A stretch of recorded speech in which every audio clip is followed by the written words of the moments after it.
లేవీయకాండము 16వ అధ్యాయము. అహరోను ఇద్దరు కుమారులు యెహోవా సన్నిధికి సమీపించి చనిపోయిన తరువాత యెహోవా మోషేతో మాట్లాడి ఇట్లనెను, నేను కరుణాపీఠం మీద మేఘములో కనబడుదును గనుక నీ సహోదరుడైన అహరోను చావక ఇండునట్లు అతడు మందసం మీది కరుణాపీఠం ఎదుటనున్న అడ్డతెర లోపలికి ఎల్లప్పుడూ రాకూడదని అతనితో చెప్పుము. అతడు పాప పరిహారార్థ బలిగా ఒక కోడి దూడను, దహన బలిగా ఒక పొట్టేలును తీసుకొని వీటితో పరిశుద్ధ స్థలములోనికి రావలెను.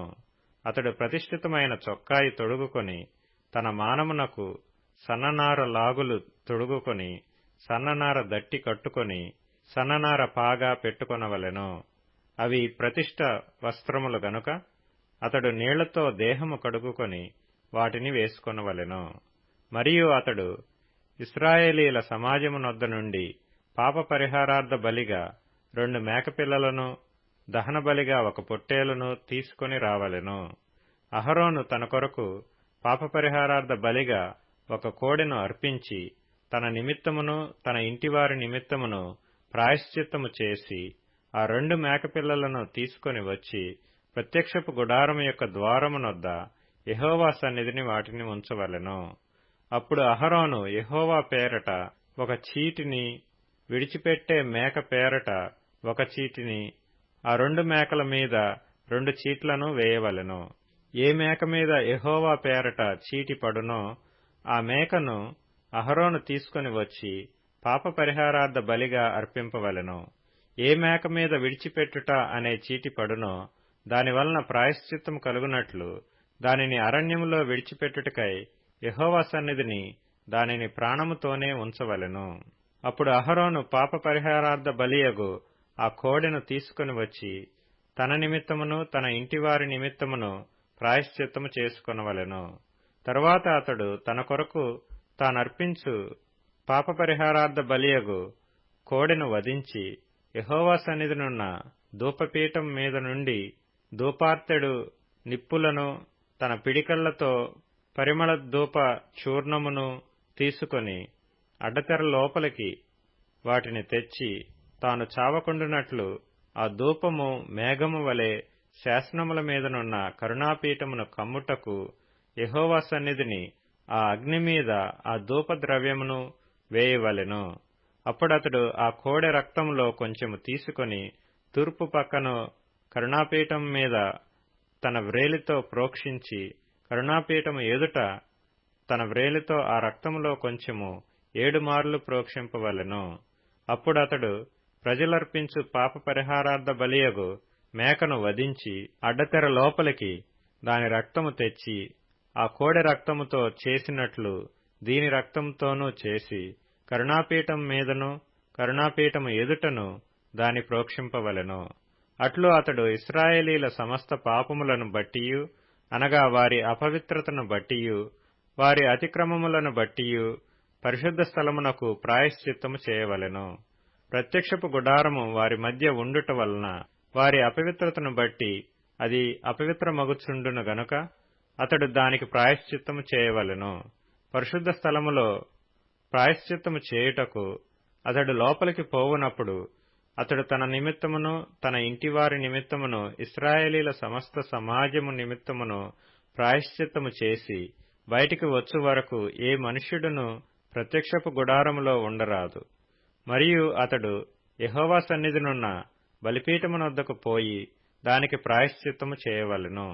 అతడు ఆ కోడె రక్తములో కొంచెమును ఆ మేక రక్తములో కొంచెమును తీసుకొని బలిపీఠపు కొమ్ముల మీద చమిరి 7 మార్లు తన వ్రేలితో ఆ రక్తములో కొంచెము దానిమీద ప్రోక్షించి దాని పవిత్రపరచి ఇశ్రాయేలీల అపవిత్రతను పోగొట్టి దానిని పరిశుద్ధపరచవలెను.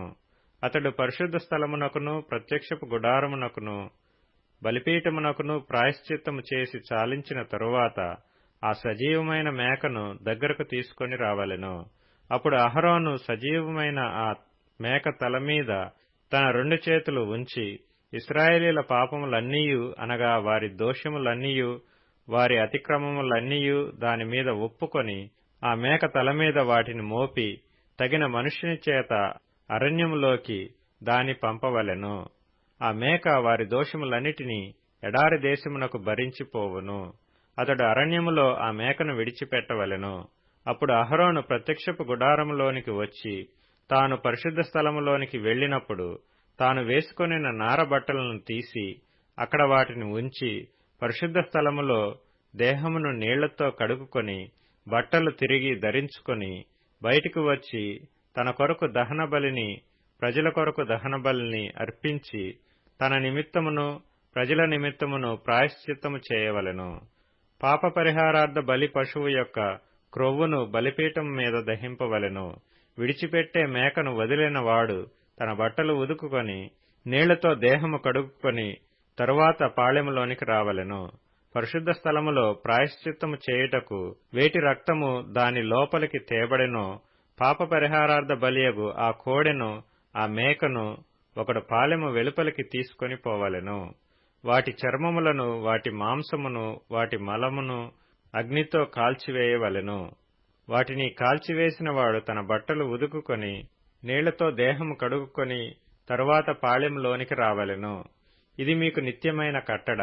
స్వదేశులు గాని మీ మధ్య నుండి పరదేశులు గాని మీరందరూ 7వ నెల 10వ నాడు ఏ పని అయినను చేయక మిమ్మును మీరు దుఃఖపరచుకొనవలెను.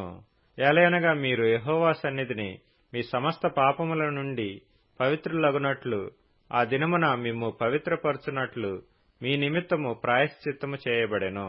అది మీకు మహావిశ్రాంతి దినము. మిమ్మును మీరు దుఃఖపరచుకొనవలెను. ఇది నిత్యమైన కట్టడ. ఎవరు తన తండ్రికి మారుగా యాజకుడగుటకై అభిషేకము పొంది తన్ను ప్రతిష్ఠించుకొనునో ఆ యాజకుడు ప్రాయశ్చిత్తము చేసుకుని నారవస్త్రములైన ప్రతిష్ఠిత వస్త్రములను ధరించుకొనవలెను. మరియు అతడు అతి పరిశుద్ధముగానున్న మందిరమునకును ప్రత్యక్షపు గుడారమునకును బలిపీఠమునకును ప్రాయశ్చిత్తము చేయవలెను. మరియు అతడు యాజకుల నిమిత్తమును సమాజము నిమిత్తమును ప్రాయశ్చిత్తము చేయవలెను. సంవత్సరమునకు ఒక్కసారి ఇశ్రాయేలీల సమస్త పాపములను బట్టి వారి నిమిత్తము ప్రాయశ్చిత్తము చేయుటకు ఇది మీకు నిత్యమైన కట్టడ. యెహోవా మోషేకు ఆజ్ఞాపించినట్లు అతడు చేసెను.